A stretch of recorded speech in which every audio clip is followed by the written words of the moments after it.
राधे राधे, जय श्री कृष्णा। मेरे चैनल राजस्थानी लोकगीत पूनम सेन पर आपका हार्दिक स्वागत है।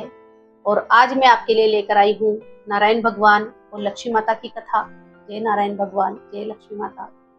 एक समय की बात है जब नारायण भगवान और लक्ष्मी माता आपस में बातें कर रहे थे। नारायण भगवान बोलते हैं कि देखो देवी लक्ष्मी, लोगों में कितनी भक्ति बढ़ गई है कि लोग वाग नारायण नारायण करते हैं, मेरी कितनी श्रद्धा से पूजा करते हैं, मुझे याद करते हैं। तो माता लक्ष्मी हंसते हुए बोलती है कि नहीं भगवान, ये मुझे बुलाते हैं और मेरी ही पूजा करते हैं। तो भगवान बोलते हैं कि ये लक्ष्मी लक्ष्मी का जाप तो नहीं करते, फिर आप कैसे कह सकती हैं कि ये आपकी पूजा करते हैं, आपको बुलाते हैं।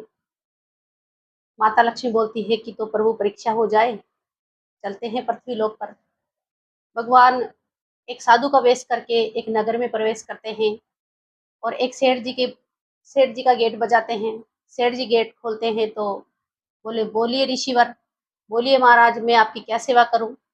भगवान बोलते हैं कि मुझे आपके गांव में एक नारायण भगवान की कथा का आयोजन करना है। सेठ जी बोलते हैं ये तो बहुत अच्छी बात है, आप कथा प्रारंभ करें और आपकी रहने की खाने की व्यवस्था सब मेरे द्वारा कर दी जाएगी। ऐसे करके भगवान अगले दिन से कथा का आयोजन करते हैं। लोग बाग बहुत श्रद्धा से भक्ति से कथा में जाते हैं, कथा का आनंद लेते हैं। दिन ब दिन लोगों की संख्या बढ़ती जाती है।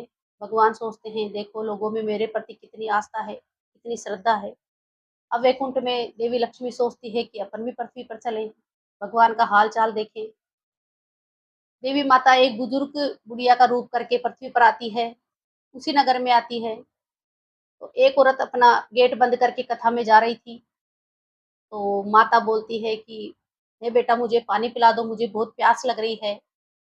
तो वह महिला बोलती है कि माता, मुझे पहले ही कथा में देरी हो गई, हमारे गांव में इतनी बहुत अच्छी कथा चल रही है नारायण भगवान की। तो माता बोलती है कि बेटा मुझे पानी पिला दो, मुझे बहुत प्यास लग रही है, और फिर तू कथा में चली जा। महिला अंदर जाके पानी लाती है, माता को पानी पिलाती है। माता पानी पी करके लोटा वापस देती है। तो वह लोटा सोने का हो जाता है। महिला आश्चर्य में पड़ जाती है कि ये क्या बात हुई कि लोटा स्टील का था और माता के छूते ही ये सोने का बन गया। वे मन में सोच लेती है ये तो कोई देवी का रूप है। तो मन में सोचती है कि अगर मैं खाना खिलाऊंगी तो बर्तन भी सोने के हो जाएंगे। तो वह बोलती है कि माता, आपको भूख लगी होगी, आप खाना भी खा ले। माता मना करती है कि नहीं बेटा, तुम कथा में जाओ और मुझे अभी भूख रही है, मैं थोड़ा इस पेड़ के नीचे ही आराम करूंगी। वह महिला कथा में जाकर के सब औरतों से इस घटना के बारे में बताती है। ऐसे करके पूरे गांव में ये बात फैल जाती है। सब एक एक करके करके माता के पास आते गए कि माता आप हमारे घर चलो, हमारे घर खाना खाओ, हमारे घर पानी पियो। ऐसे करके माता के दर्शन के लिए लोग रोज संख्या बढ़ती गई और उधर कथा में से लोगों की संख्या कम होती गई। भगवान विष्णु जी बोलते हैं कि सेठ जी, ये क्या है कि लोग बाग कथा में कम कैसे होते जा रहे हैं। सेठ जी बोलते हैं कि गांव में एक बुजुर्ग माता आई है, तो वो माता जिस भी बर्तन को छूती है, जिसमें खाना खाती है, पानी पीती है, वह सब चीजें सोने की हो जाती है। विष्णु भगवान मन में समझ जाते हैं कि देवी लक्ष्मी का आगमन हो चुका है। सेठ जी स्वयं माता के पास चले जाते हैं कि माता, आप मेरे ही घर पे क्यों नहीं आई, और मेरा घर तो सबसे पहले पड़ता है, गांव में घुसते ही मेरा ही घर है, और मैंने तो कथा भी करवाई है, मैं तो बहुत धर्मात्मा भी हूँ, आप मेरे घर पे नहीं आई। तो माता बोलती है कि मैं पहले तुम्हारे ही घर पे आई थी, तुम्हारे घर पे कथा का आयोजन चल रहा था, और जो कथावाचक है वो भी तुम्हारे ही घर पे रहते हैं। ऐसा सुन करके सेठ जी बोले, अच्छा ये बात है, तो माता, मैं उन कथावाचक की, महाराज की व्यवस्था किसी आश्रम में कर दूंगा, पर आप मेरे घर पे भी चलो, मुझे भी सेवा का मौका दो। ऐसे करके वे सेठ जी घर पे जाते हैं, और जैसे ही भगवान कथा वाचन करके अंदर आते हैं कि हे महाराज, आपकी व्यवस्था मैंने कल से एक आश्रम में कर दी है, आप वही अपनी कथा का वाचन करें।